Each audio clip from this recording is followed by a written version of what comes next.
Hello everyone, welcome to new era. देखो, अभी तक हमने मॉडुलस इनइक्वालिटी में हमने इंपॉर्टेंट रिजल्ट्स अभी पिछले लेक्चर में डिस्कस किए थे।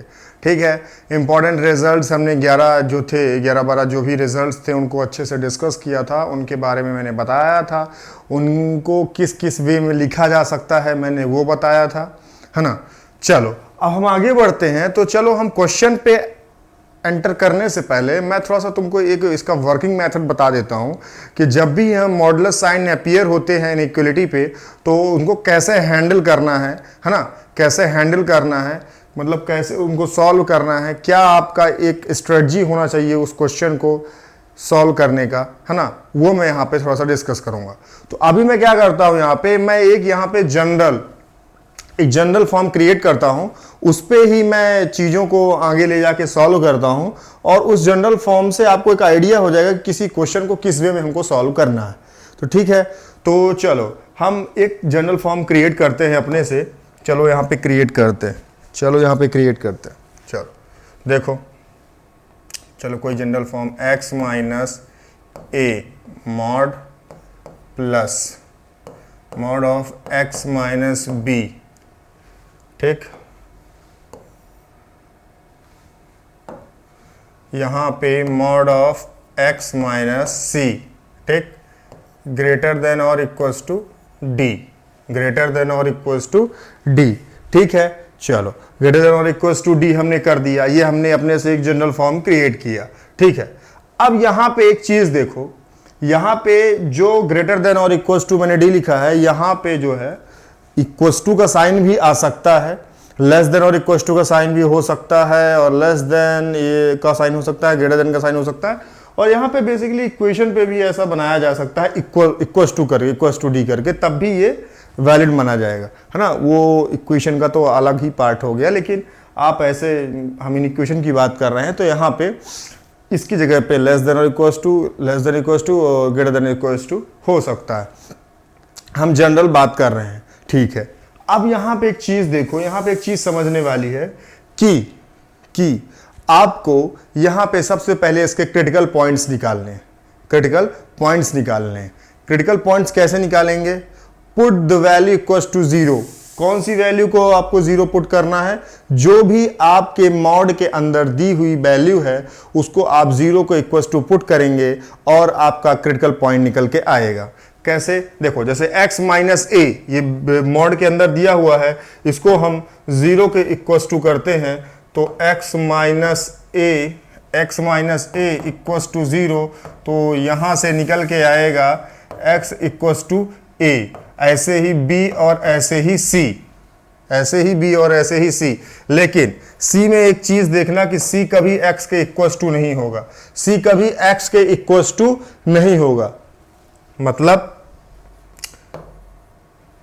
यहां पे मेरा ये है कि जो x है नॉट इक्वल्स टू c, है ना, नॉट इक्वल्स टू c होगा। ये आप ध्यान रखिएगा, c एक क्रिटिकल पॉइंट है, c उसका एक क्रिटिकल पॉइंट है, लेकिन कभी भी वैल्यू उसके इक्वल्स टू नहीं होगी। ये बात का आप ध्यान रखेंगे। तो ये चलो मान लो हम यहां पे बात करेंगे, ये बेसिकली जो x इक्वल्स टू c पे बात है हम बाद में करेंगे, है ना। x इक्वल्स टू c पे बात है हम बाद में करेंगे, है ना। ये जो वाली बात है ये हम करेंगे अभी।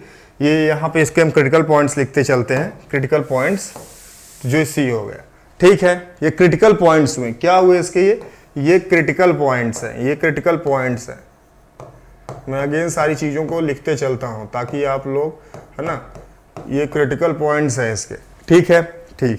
चलो क्रिटिकल पॉइंट्स हुए, क्रिटिकल पॉइंट्स अपने को मिल गए, अच्छा। तो चलो हम क्रिटिकल पॉइंट्स को नंबर लाइन पे रखते हैं, क्रिटिकल पॉइंट्स को रखते हैं। और अच्छा, यहाँ पे सिचुएशन मान लो कुछ ऐसी दी हुई है, इसको मतलब जो इस जनरल फॉर्म में कुछ सिचुएशन ऐसी दी हुई है कि जो हमारा a है लेस देन b है और लेस देन c है।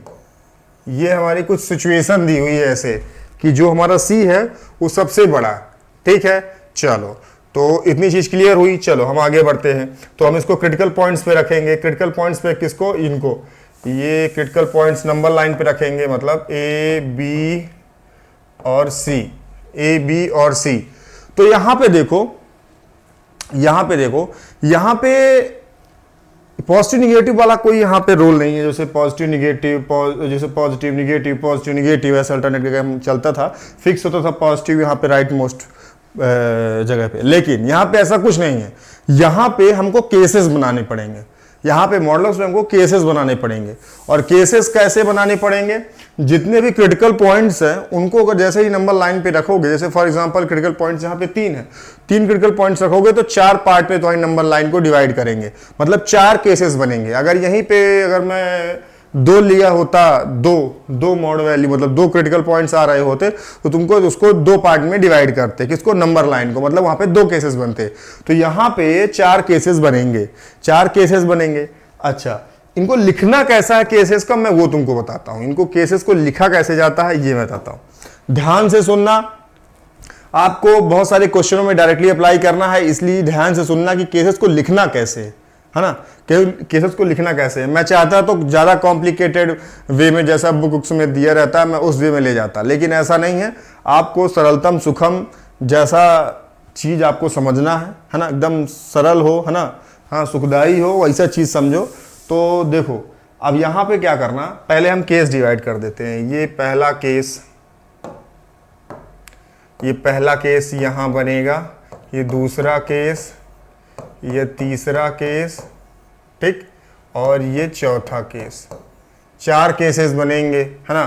और यहां पे मॉड वैल्यू कितनी दी हुई है, मॉड वैल्यू दी हुई है 1, 2 और 3 मॉड वैल्यू दी हुई है, जो कि 4 पार्ट्स में नंबर लाइन को डिवाइड करेंगे। 4 केसेस बनेंगे। 4 केसेस कौन कौन से बनेंगे वो मैं बताता हूं। देखो कैसे केसेस कैसे लिखना है वो ध्यान से देखो। इनमें केसेस कैसे लिखोगे वो देखो। जो ये इधर का पॉइंट है, सबसे इधर मतलब लेफ्ट मोस्ट बोले तो, हाँ, तो जो इधर का पॉइंट है यहां पे तुम कैसे लिखोगे, यहां पे ए को ना इंक्लूड करते हुए लिखोगे, ए को ना इंक्लूड करते हुए लिखोगे। क्या कैसे लिखोगे, ए को जब इंक्लूड नहीं करोगे तो कैसे लिखोगे, कहेगी ए के पहले कोई वैल्यू तो है नहीं, ए के पहले कोई वैल्यू तो नहीं। ध्यान से सुनना मेरी बात को, सब समझ में आएगा, मेरे ध्यान से सुनते जाओ। ए के पहले कोई वैल्यू तो है नहीं, तो ए को इंक्लूड ना कर, मतलब नहीं इंक्लूड करते हुए लिखना है। वो कैसे लिखोगे, देखो x लेस देन a, ये आपका पहला केस बना, ये पहला केस बना। दूसरा केस क्या बनेगा, जो x है लेस देन b और ग्रेटर देन और equals to a, greater than और इक्वल्स टू a। यहां पे कहीं ना कहीं ये a को इंक्लूड करेगा, क्योंकि अगर देखा जाए b के इस साइड तो a ही एक पॉइंट है जो आ रहा है, मतलब a को कहीं ना कहीं इंक्लूड करते हुए जाएगा। लेकिन यहां पे a के पहले देखो तो कोई पॉइंट नजर नहीं आता, मतलब कि यहां पे हमको a को ना इंक्लूड करते हुए लिखना है। ऐसे यहां पे भी b को ना इंक्लूड करते हुए लिखना है, लेकिन कहीं ना कहीं a सॉल्यूशन का पार्ट होगा, इसीलिए इक्वल्स टू a यहां पे लग रहा है ना। और a और b के बीच में हमारा यहां पे सॉल्यूशन हो, x की वैल्यू होगी, ऐसा भी कुछ है यहां पे सेकंड केस में। ठीक है, चलो थर्ड केस की बात करते हैं। तो थर्ड केस में सेम प्रोसेस होगा, x की, ये मैं यहां पे इसको ब्रैकेट बना देता हूं। थर्ड केस में देखो, थर्ड केस में क्या होगा, b की जो वैल्यू है वो भी कहीं ना कहीं इंक्लूड होगी, और c, x की वैल्यू b टू c होगी, है ना, c से छोटी b से बड़ी। ठीक, फिर यहां पे आ जाओ, तो यहां पे देखो, जब यहां पे देखोगे तो कहीं ना कहीं c पॉइंट को इंक्लूड कर रहा होगा, तो x ग्रेटर देन और इक्वल टू c। अब देखो x ग्रेटर देन और इक्वल टू c मैंने यहां पे लिखा, लेकिन ध्यान रखना कि x इक्वल टू c हो ही नहीं सकता, क्योंकि x इक्वल टू c होगा तो यहां पे 0 आ जाएगा, और something upon 0 that will be undefined, undefined हो गया तो कुछ मतलब ही नहीं निकल रहा, है ना। तो इसीलिए वहां यहां पे तो कभी डिनोमिनेटर में कोई भी क्रिटिकल पॉइंट जो डिनोमिनेटर का होता है कभी भी सॉल्यूशन का पार्ट बनता ही नहीं है, कभी भी सॉल्यूशन में जाता ही नहीं है।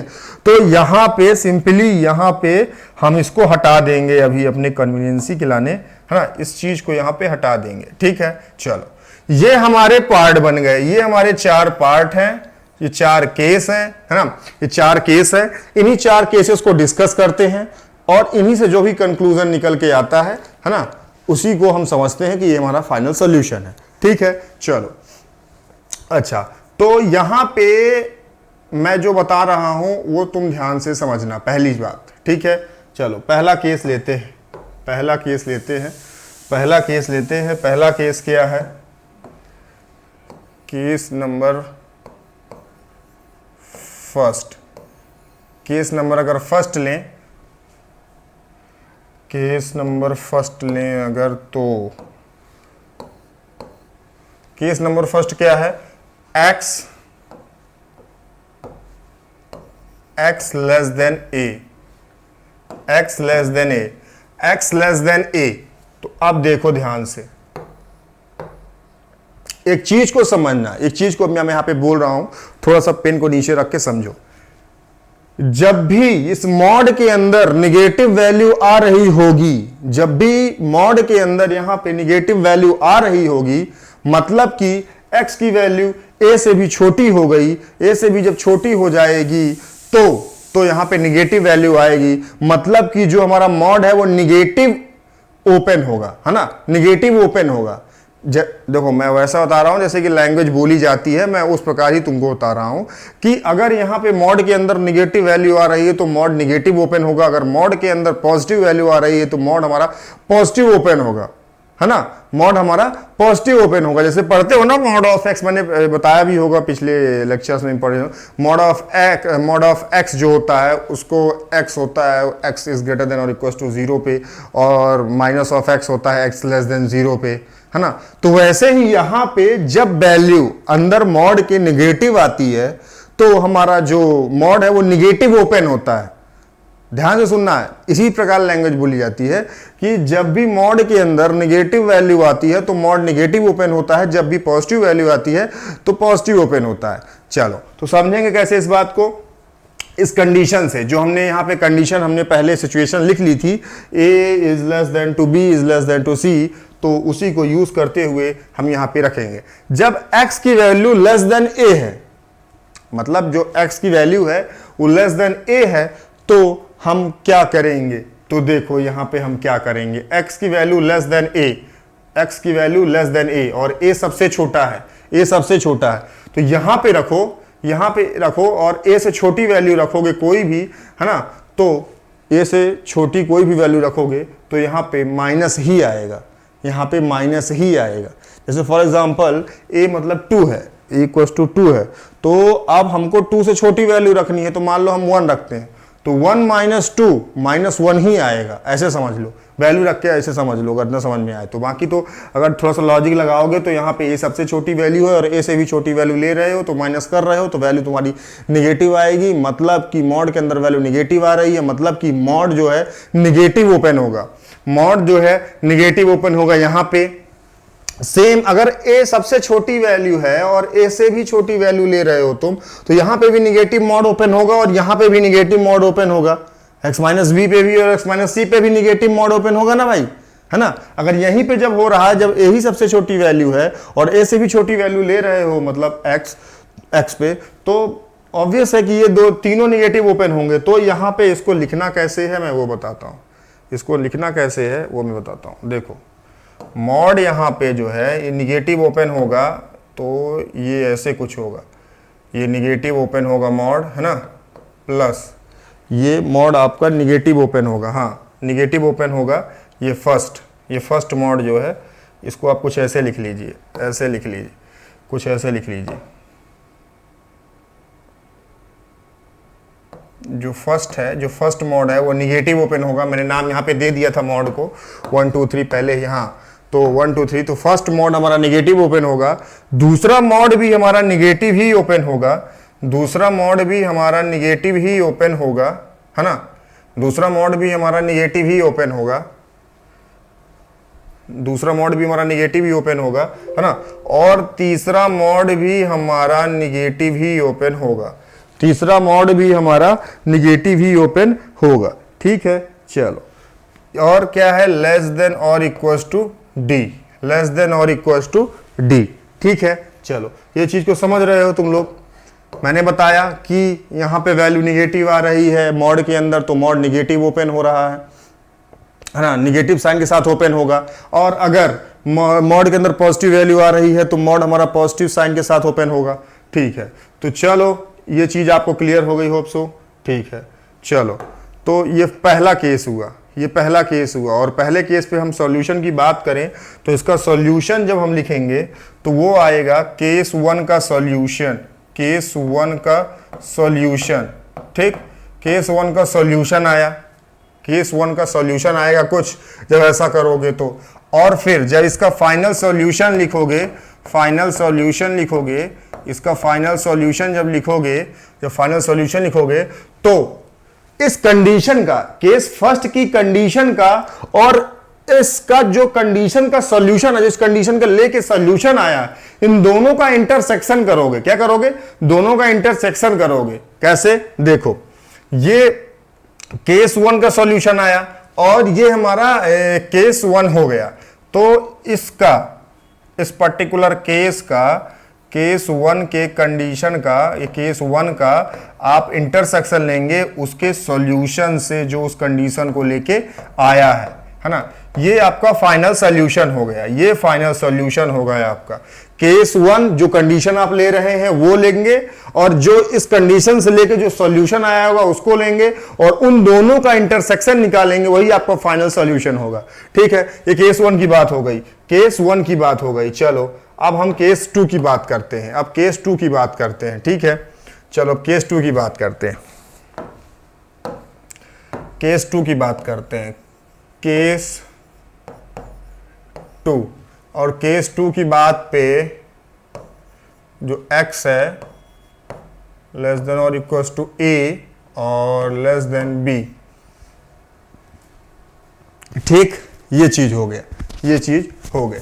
चलो ये चीज आपके समझ में आ गई कि आपका केस 2 जो था कुछ ऐसे था। जब कुछ केस 2 ऐसे था तो अब यहां पे a की वैल्यू, x की वैल्यू आपको a से बड़ी लेनी है या फिर उसके इक्वल टू और b से छोटी लेनी है। तो यहां पे आप रखें और समझें, यहां पे रखें और समझें। जब रखेंगे तो a से बड़ी लेते हैं x की वैल्यू तो ये तो पॉजिटिव ओपन होगा, क्योंकि यहां पे जब a से वैल्यू बड़ी ले लेंगे तो यहाँ पे ये पॉजिटिव ओपन होगा, है ना। ये मॉड पॉजिटिव ओपन होगी, यहाँ पे पॉजिटिव वैल्यू आ रही है मॉड के अंदर। लेकिन यहाँ पे b से छोटी वैल्यू रखेंगे जैसे ही, वैसे ही निगेटिव ओपन होगा।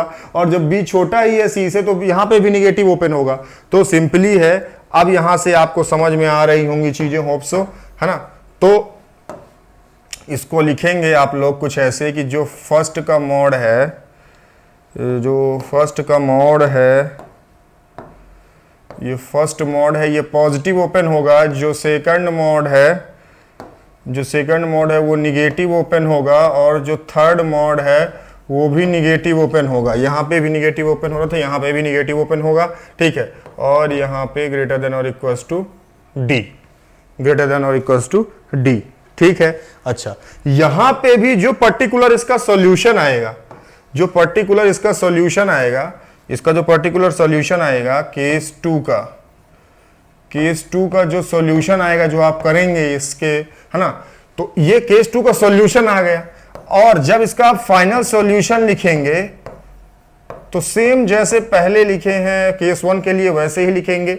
आप यहाँ पे केस 2 की कंडीशन लिखेंगे और केस 2 की कंडीशन, केस 2 की कंडीशन से जो निकला केस 2 का सॉल्यूशन, इन दोनों का intersection, this is your final solution. ठीक है, this is your final solution. तो इंटरसेक्शन केस 2 का सॉल्यूशन, ठीक है, ये केस 2 का सॉल्यूशन ये आ गया है आपका केस 2 के लिए। ठीक है, चलो ये फाइनल सॉल्यूशन केस 2 के लिए आ गया। केस 2 पे बात की है हम लोगों ने, केस 2 पे हम लोगों ने बात की। ठीक है, चलो अब हम लोग बात करते हैं, अब हम लोग बात करते हैं केस 3 पे। केस 3 पे, केस 3 क्या बोल रहा है, केस 3 क्या बोल रहा है, देखो केस 3 बोल रहा है तुम्हारा यहां पे, केस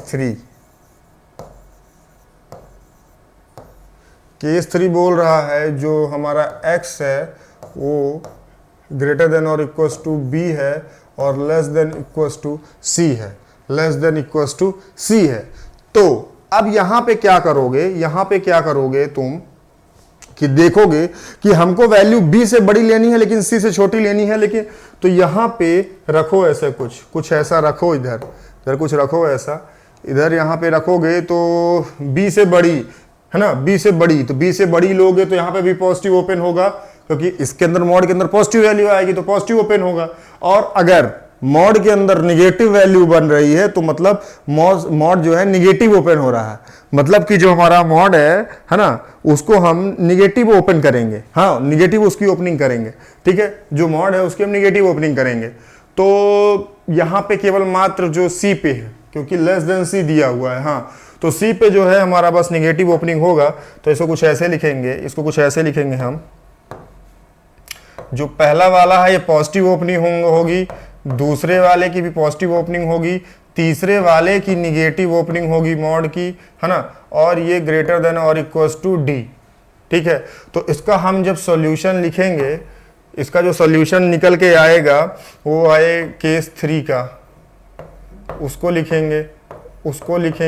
अब उस केस 3 के सॉल्यूशन से, उस केस 3 के सॉल्यूशन से जो केस 3 का सॉल्यूशन निकला है उसको, जो केस 3 की कंडीशन थी, जो ये x इज ग्रेटर देन और इक्वल्स टू b और लेस देन c, ये ऐसा था, इससे इंटरसेक्ट करेंगे और जो रिजल्ट आएगा वो आपका फाइनल सॉल्यूशन होगा। तो फाइनल सॉल्यूशन आपका जो है, फाइनल सॉल्यूशन जो है वो केस 3 पहले लिखोगे, केस 3 और केस 3 को इंटरसेक्ट करोगे केस 3 के सॉल्यूशन के साथ, ठीक है। चलो, तो ये आ गया आपका फाइनल सॉल्यूशन केस 3 के लिए। केस 4 पे बात करते हैं, केस 4 पे बात करते हैं, तो केस 4 पे बात करेंगे तो कुछ ये हो गया, ठीक है। चलो केस 4 पे बात करते हैं। केस 4 पे मतलब बात करेंगे तो x की value greater than c, x की वैल्यू तो oh my god greater than c, मतलब एवरीथिंग इज पॉजिटिव, मतलब कि आपका ये भी पॉजिटिव ओपन होगा, ये भी पॉजिटिव ओपन होगा, ये भी पॉजिटिव मॉड ओपन होगा। मॉड के अंदर सारी वैल्यू पॉजिटिव होगी, सी सबसे बड़ी वैल्यू थी और सी से ही बड़ी वैल्यू x के लिए ले रहे हो, तो कोई रहेगा तुम्हारा निगेटिव, कोई भी निगेटिव ओपनिंग होगी नहीं होगी, सारी ओपनिंग आपकी पॉजिटिव होगी, है ना। So it should be very very clear to you कि आपको पॉजिटिव ओपनिंग ही करनी है चौथे केस पे। चौथा केस क्या है, चलो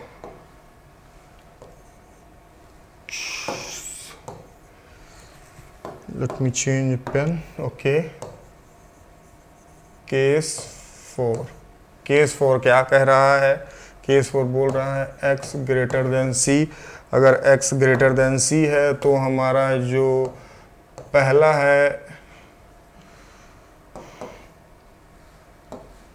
जो हमारा पहला मोड है वो पॉजिटिव ओपन होगा, सेकंड मोड भी पॉजिटिव ओपन होगा, है ना, सेकंड मोड भी हमारा पॉजिटिव ओपन होगा, और हमारा जो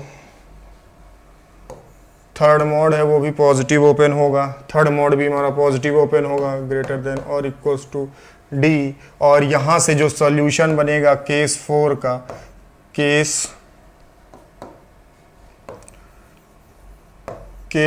4 का जो सॉल्यूशन बनेगा, है ना, जब इस कंडीशन को सॉल्व करेंगे केस 4 की, है ना, तो जो सॉल्यूशन हमारा मिलेगा केस 4 का, कुछ सॉल्यूशन मिलेगा, उस कुछ सॉल्यूशन जो कुछ भी केस 4 का सॉल्यूशन होगा, उस सॉल्यूशन से हम फाइनल सॉल्यूशन लिखेंगे।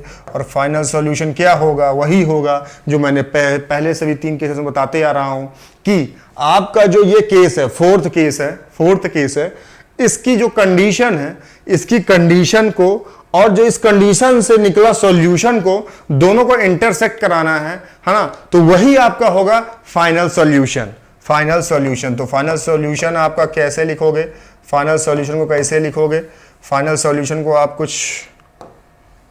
ऐसे लिखोगे, केस 4 लिखोगे,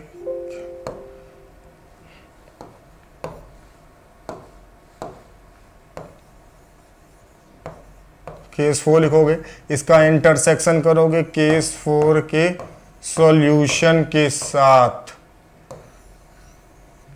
केस 4 के सॉल्यूशन के साथ इंटरसेक्ट करोगे तो आपको फाइनल सॉल्यूशन आपका मिल जाएगा। तो तो यहां से एक चीज तो समझ में आ ही गई होगी,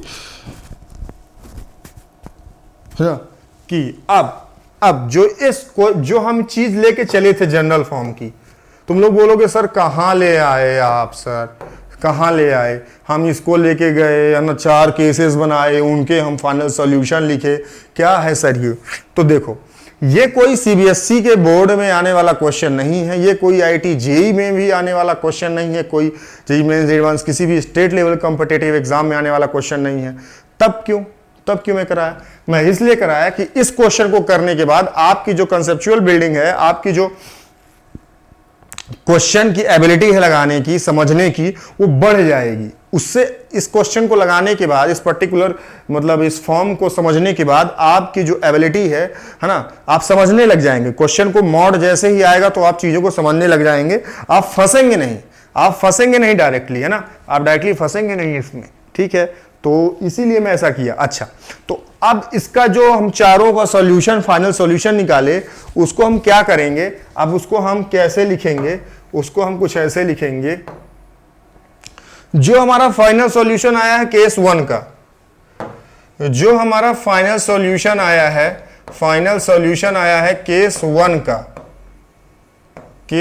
का, ठीक है, उसको यूनियन करेंगे, फिर लिखेंगे फाइनल सॉल्यूशन जो आया है केस 2